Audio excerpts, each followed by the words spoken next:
সংস্থার পক্ষ থেকে সকলকে শ্রদ্ধা ও ভালোবাসা জানিয়ে এই ওয়ার্ল্ড এনজিও ডেতে আমরা আমাদের বিগত বছরের কাজের রূপরেখা পেশ করছি।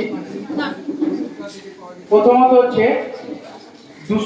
দূষণে মানবে এই প্রকল্পের মাধ্যমে আমরা কি করি, গ্রামে গ্রামে ঘুরে কৃষকদের একসাথে সমবেত করে ধান জমির যে ন্যাড়া করানো, আমরা সবাই জানি এখন আমাদের বর্তমান যুগে গ্রামাঞ্চলে এটা সবচেয়ে বড় এখন প্রবলেম, যেটার জন্য আমরা কি করছি, গ্রামে গ্রামে ঘুরছি, সেই জমিতে যাচ্ছি যেখানে ধানের ন্যাড়া করানো হচ্ছে এবং সেই সব কৃষকদের এর যে দূষণ সম্পর্কে আমরা সচেতন করছি।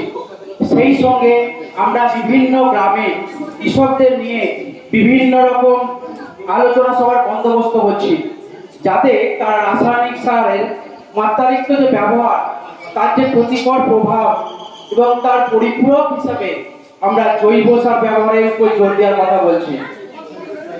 দ্বিতীয়ত হচ্ছে আমাদের বই ব্যাংক। যেহেতু আমরা এটা একদম গ্রামাঞ্চলে প্রান্তিক একটা গ্রাম, আমাদের সেই গ্রামাঞ্চলে বহু শিশু আছে যারা এখনো পর্যন্ত শিক্ষার আলোয় আসতে পারছে না, বা কিছু ক্লাস পড়ার পর স্কুল ছুটে যাচ্ছে বইয়ের অভাবে। আমরা তাদের জন্য বিনামূল্যে পাঠ্যপুস্তক দান করছি, যাতে তারা পড়াশোনায় শিক্ষার আলোয় আবার ফিরে আসতে পারে। এই জন্য আমরা প্রতি বছর তাদের জন্য আমরা পাঠ্যপুস্তক দান করি। এবছরও আমরা 70 জন শিশুকে মাধ্যমিক পর্যন্ত যে সমস্ত ছাত্রছাত্রী আছে তাদের আমরা পাঠ্যপুস্তক সহ যে কোনো সহায়িকা ছাত্রবন্ধু দিয়ে সাহায্য করেছি। তৃতীয়ত হচ্ছে আমাদের রক্তদান।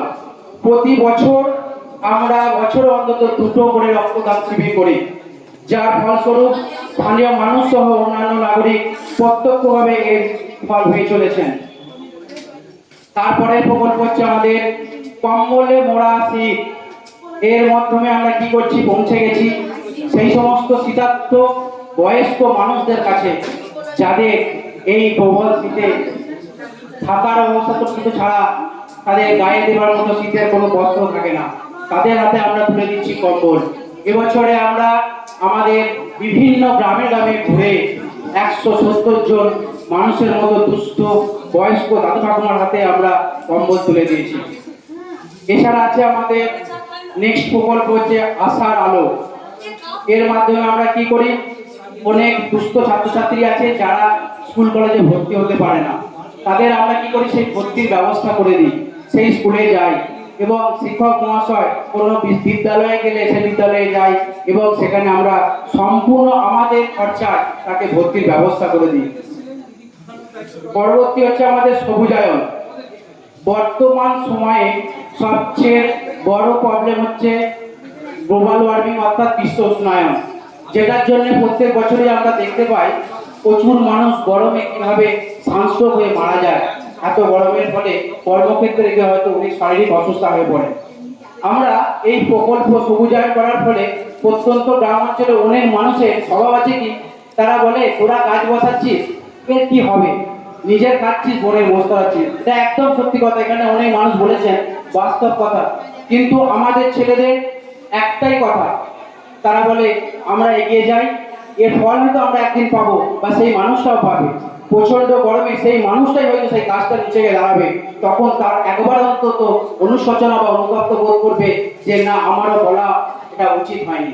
তাই আমরা কোনো রকম সেরকম কোনো কথায় কান দিই না, আমরা আমাদের লক্ষ্যে অটুট থাকি এবং প্রত্যেক বছর আমরা 400 থেকে 500টির মতো গাছ রোপণ করে থাকি।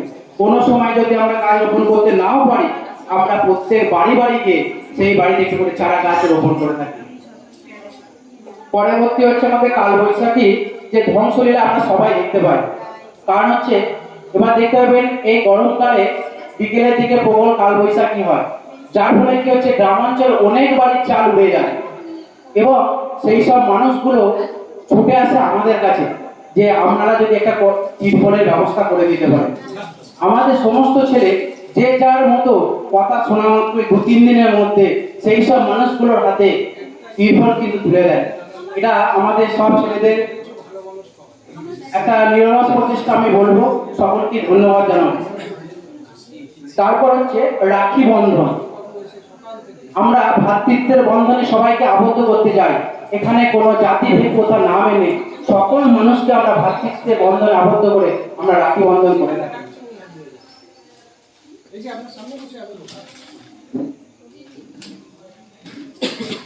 আর একটা বিশেষ জিনিস বা উদ্ভিদ বা চারা গাছ যেটা এখন বর্তমান সময়ে আমাদের বিভিন্ন রোগের কারণ, সেটা হচ্ছে পার্থেনিয়াম। এটা আমরা অল্প বেশি সবাই জানি।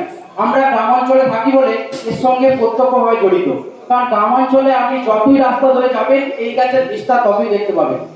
আমরা কি করি, আমরা বিভিন্ন সময়ে যখনই কোনো গ্রাম থেকে আমাদের করে বলে দাদা এই জায়গায় পার্থেনিয়াম গাছ জন্মেছে বা হয়েছে, এর জন্য কিছু ব্যবস্থা আপনারা করতে পারবেন। সঙ্গে সঙ্গে কি হয়, আমাদের প্রত্যেক গ্রামে দুজন করে ভলেন্টিয়ার নিয়োগ থাকে, যারা কি করে আমাদের যে সমস্ত বৃক্ষরোপণ করি প্রত্যেক গ্রামে সেইগুলো দেখভাল করে সারা বছর ধরে। সঙ্গে সঙ্গে তাদের ঘরে আমরা বলা থাকে যে তোমরা সেই কাজগুলোকে ওষুধ স্প্রে করে দাও। শোনা মাত্রই তারা কিন্তু সেই কাজগুলো করে। তাই বিষাক্ত যে উদ্ভিদ পার্থেনিয়াম দমনে কিন্তু আমাদের সাহায্যে অনেকটাই এগিয়ে এসেছে। পরবর্তী প্রজেক্ট আমাদের হচ্ছে প্রতিভা। প্রতিভার মাধ্যমে আমরা কি করি, ছোট ছোট শিশুদের নিয়ে বসে আঁকা প্রতিযোগিতা করি। এটা আমাদের প্রত্যেক বছরই হয়ে থাকে। এবং সেই সমস্ত সঙ্গে স্কুল কলেজে যারা ভালো ছাত্র, মাধ্যমিক উচ্চ মাধ্যমিক ফার্স্ট সেকেন্ড থার্ডকেও আমরা উৎসাহিত করি। সেই উৎসাহের ফলস্বরূপ আমরা চাই আরো অনেক ছাত্র সেখানে এগিয়ে আসুক এবং তারাও সেই ভালো রেজাল্টের দিকে এগিয়ে যাক। সেই সঙ্গে আমরা করি রঙ্গিলা অর্থাৎ বসন্ত উৎসব। আমাদের এই প্রজেক্টের নাম হচ্ছে রঙ্গিলা। আমরা ঋতুরাজ বসন্তকে বরণ করতে আমরা আয়োজন করি রঙ্গিলা। এই অনুষ্ঠানে রঙের তালে নাচে গানে বিনোদন হয়ে এক অন্যান্য মাত্রায়। পরবর্তী হচ্ছে আমাদের স্বাস্থ্য সম্পদ। এই প্রকল্পের মাধ্যমে আমরা কি করি, বিভিন্ন গ্রামে আমরা হেলথ চেকআপের ব্যবস্থা করি, যাতে মানুষ, আমার গ্রামাঞ্চলে অনেক মানুষ থাকে যারা স্বাস্থ্য সম্পর্কে সচেতন নয়, তাদের সচেতন করি এবং তাদের হেলথ চেকআপেরও ব্যবস্থা করি। সর্বশেষ হচ্ছে আমাদের সাইকেল র্যালি। এর মাধ্যমে আমরা পরিবেশ বান্ধব যানবাহনের ব্যবহার ও অন্যান্য সামাজিক অবক্ষয়ের হাত থেকে মানব সমাজকে যাতে রক্ষা করা যায় তার প্রয়াস করে চলেছি। আর আমাদের এখন সম্প্রতি চলছে সেটা হচ্ছে প্লাস্টিক ভিক্ষা।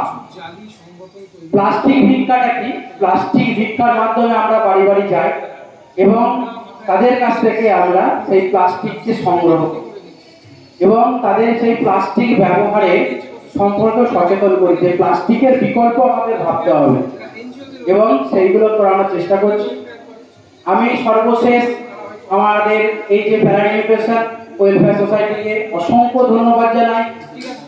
আজকে এই 27শে ফেব্রুয়ারি ওয়ার্ল্ড যে এনজিও দিবস, এই দিবসে তাদের এই প্রোগ্রামে আমাদের এই যে কনকপুরের সাহায্যে এনজিওকে তাদের প্রতিযোগিতায় অংশগ্রহণ করে আমাদের সাহায্য করেছেন। এর জন্যে আমার প্যারা নিউট্রিশনের সকল সদস্যকে অসংখ্য ধন্যবাদ আমার সাহায্য গ্রুপের পক্ষ থেকে। নমস্কার।